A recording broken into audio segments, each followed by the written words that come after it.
Ayo, lu ajarin gua lagi cara mencari suami yang... Angelina Sondah belak-belakan ingin nikah lagi. Ngomong ke Maya Estianty minta diajarin cara nyari suami yang bertanggung jawab.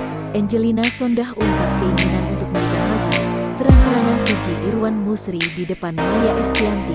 Diketahui, setelah keluar dari penjara, Angelina Sondah kini disibukkan dengan kegiatannya menjadi bintang tamu di beberapa channel YouTube dan menekuni diri menjadi YouTuber. Terbaru, janda Ajima Said ini tampil bersama Maya Estianty di YouTube Gema Entertainment. Dalam momen itu, Ami tampak memasakkan Maya hidangan ikan roa. Sembari mengobrol, Ami mengungkapkan keinginannya menikah lagi. Kepada Maya, Ami lantas memberikan hukumannya pada sosok Irwan Musri.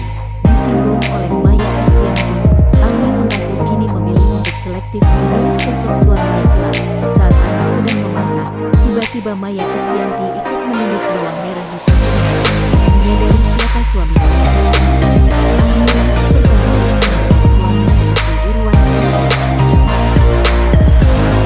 bertanggung jawab, soleh, terus